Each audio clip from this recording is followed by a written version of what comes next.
Recibimos ahora a las 7:36 al constitucionalista Omar Cairo para que nos aclare un poco el panorama. Hemos escuchado dos versiones totalmente opuestas del mismo hecho. La primera formulada por el congresista Gino Costa del Partido Morado y la segunda por Luis Valdés de APP, que es además presidente de la Comisión de Constitución.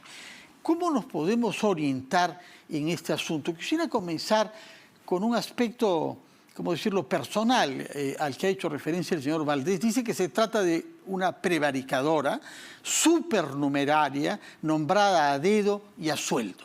Explíquenos qué cosa quiere decir esto. Bueno, son calificativos que quien lo formula tiene que demostrarlos, salvo el tema de si es supernumerario o no. En realidad un juez supernumerario tiene las mismas atribuciones que cualquier otro juez que sea titular. No, eso no le quita ni le pone atribuciones a un juez. Lo otro de prevaricador, lo otro de a sueldo, y es una cuestión, son imputaciones que se hacen y quien las haga tiene que probarlas. Eso de a sueldo significa que ha habido un pago, quien lo dijo lo tiene que demostrar, pero lo de prevaricador, eso creo que no es exacto. Es prevaricador un juez que resuelve contra el texto expreso de la ley, y la ley procesal constitucional peruana, que es el Código Procesal Constitucional, permite el amparo contra actos de toda autoridad, funcionario o persona, y dentro de las autoridades está el Congreso. Por eso se permite inclusive amparo contra leyes, para que se inapliquen las leyes a casos específicos en que se violan derechos constitucionales. En este caso estamos ante un amparo contra actos de una comisión de selección del Parlamento. Ni siquiera es una ley. Entonces, el amparo es procedente, la jueza lo ha admitido a trámite, hay 5 días desde notificado el Congreso que tiene para contestar, y en 5 días más, o que en términos reales será un mes, se expedirá una sentencia. Pero además, la jueza ha expedido una resolución cautelar que también está permitida por el Código Procesal Constitucional para que se suspenda las sesiones de mañana y de pasado en las que se va a designar a los miembros del Tribunal Constitucional. Porque si lo que se está cuestionando es los actos de la comisión, y se está pidiendo que se anulen y que se anule también lo de mañana, no tiene sentido que mañana se nombren jueces cuando dentro de un mes se va a decidir sobre la validez de estos nombramientos. Ya los jueces estarían juramentados, habrían asumido sus cargos y ya el proceso no perdería sentido.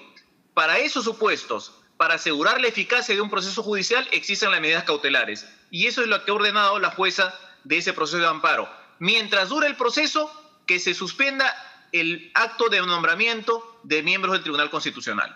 Bueno, lo que dice usted parece sumamente claro y coherente, pero el señor Valdés nos ha dicho que la Junta de Portavoces ha decidido ya, aunque lo ha dicho oralmente, no hay todavía un documento, no acatar algo que consideran que no es justicia, sino prevaricato. Y yo leo en la resolución presentada hoy, en caso de incumplimiento, se aplicarán los apremios contenidos en los artículos 22 y 59 del Código Procesal Constitucional.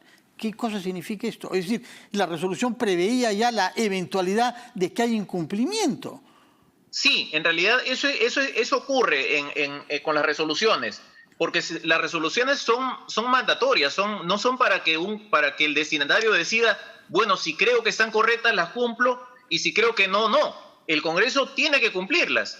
Y si no las cumple, está incurriendo en por lo menos un acto de desobediencia a la autoridad que tiene implicancias probablemente penales, y en un antejuicio se les podrá sancionar si es que se acredita que esto ha sido doloso, este incumplimiento. Pero si no suspenden la sesión, si realizan la sesión, estarían contraviniendo un mandato judicial. Lamentablemente hay una imperfección en la resolución.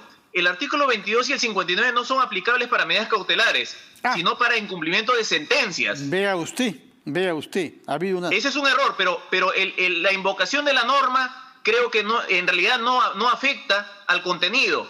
Aquí lo que pasaría simplemente es que si ellos realizan el nombramiento, ese nombramiento no va a tener valor jurídico, porque va a ser un nombramiento hecho en contra de un mandato judicial. Entonces los jueces nombrados como cuando pasó la disolución del Congreso, no sé si recuerda al juez, al juez Sí. constitucional que se nombró. Sí. Van a ir al TC y el TC no le va a poder tomar juramento, porque el nombramiento que, que se les ha hecho va a haber sido realizado en contraposición, en desobediencia de un mandato judicial.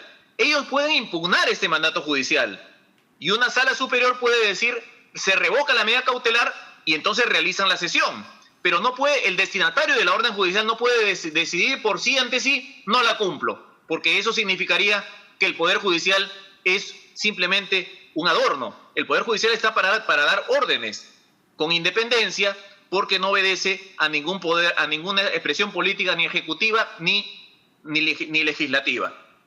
Bueno, realmente estamos ante un impasse que viene a complicar más nuestro panorama institucional. Ya era una situación difícil de polarización la que vivíamos, se abre un nuevo campo de batalla y se habla de un golpe de Estado. Ahora resulta que es un golpe de Estado de los jueces contra un poder del Estado. No creo que tanto así. En realidad creo que el carácter desenfocado de los cuestionamientos simplifica más la figura. Decir que es prevaricato creo que es un argumento inconsistente. Decir que ha recibido un sueldo es en realidad un cargo mayor que habría que probarlo. Me parece que se refería, no se lo pregunté, pero me parece que se refería a que no tiene estabilidad, sino que cobra un sueldo como diciendo, yo lo que entendí no es que había recibido plata ilegalmente, sino que era una supernumeraria, nombrada a dedo, así dijo, y que cobra un sueldo. No sé, me pareció que eso se refería más bien a su precariedad laboral, no tanto a recibir, quiero creer, dinero ilegal. No he escuchado las declaraciones. Ojalá que sea simplemente una descripción del estatus laboral de la jueza, que si obedece a los requerimientos legales es impecable. Entonces, si es que eso está previsto en la norma como tal, el juez supernumerario es cierto que no es nombrado por la Junta Nacional de Justicia.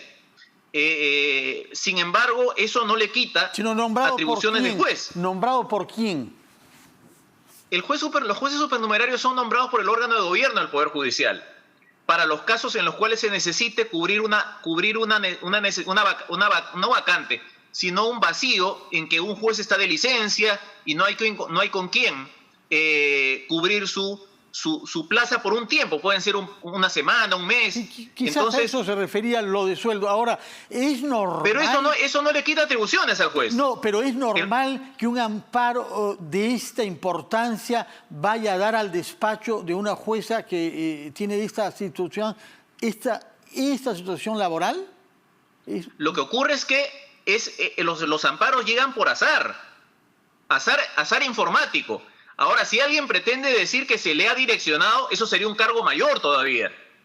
El señor que ha presentado el amparo no ha escogido a la jueza. Ha presentado la demanda e informáticamente ha sido asignada a esa jueza. Es un colega suyo, por lo demás una persona que según nos ha explicado el congresista Gino Costa, el señor Ayala, ha tenido, creo, la presidencia de la Comisión de Ética en el Colegio de Abogados, que es su colegio, ¿no? Bueno, me imagino que con esos antecedentes es difícil imputarle algo tan grave, ¿no? Bueno. Creo que lo que ha pasado es que informáticamente se le ha asignado a esa jueza el conocimiento del amparo. De acuerdo. Ahora bien, el fondo del argumento, porque el señor Valdés no parecía reconocer ninguna validez, ni de forma ni de fondo. No sé si ha leído usted el amparo y nos pueden explicar cuál es el argumento de fondo que la jueza utiliza para pedir que se suspende el proceso de elecciones que debía tener lugar mañana. Una medida cautelar la ordena un juez cuando el juez cree que es posible que declare fundada la demanda en la sentencia. Eso se llama apariencia de derecho, verosimilitud. Y a la jueza le produce verosimilitud de que toda esta actuación de la Comisión de Selección es nula por afectar derechos constitucionales, porque adolece de una falta gravísima de publicidad. Están los puntajes, pero no dice en ningún lugar por qué cada postulante tiene un puntaje determinado, lo cual significa básicamente que es, a la luz de lo actuado, puntajes asignados arbitrariamente. De repente no es así. Nos dijo acá que las sesiones de las que habían derivado esas notas de los puntajes eran públicas y que los argumentos se esgrimieron delante de los ciudadanos. Exactamente, las sesiones fueron públicas, pero las razones por las cuales los comisionados le asignaron a las respuestas que vimos, algunas que eran realmente lamentables, a esas respuestas le asignaron un puntaje u otro, no lo sabemos, porque simplemente aparecen los puntajes. Entonces, ese elemento de publicidad, de meritocracia, que exige la norma que regula el nombramiento de jueces del Tribunal Constitucional ha sido transgredido. Y como hay un derecho, según se invoca en la demanda, de todos los ciudadanos a tener un Tribunal Constitucional que es el órgano de protección de los derechos constitucionales, nombrado en regla, sin criterios partidaristas, sin la intención de colocar a un allegado o con intereses políticos, es que esos principios se deben respetar. Si no, se afecta el derecho de todos a un Tribunal Constitucional mínimamente idóneo para proteger los derechos de las personas. De acuerdo, señor Omar Cairo, como de costumbre, muchas gracias por la claridad con la que nos ha explicado, aunque seguimos estando naturalmente ante una situación difícil.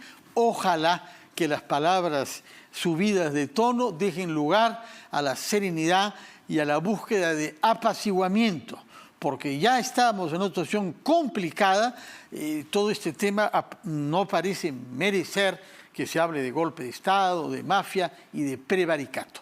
Hacemos una pausa y pasaremos a hablar con uno de los congresistas elegidos para el Congreso que se instala el 28 de julio, maestro, porque hoy es el Día del Maestro en el Perú. Hacemos una pausa primero.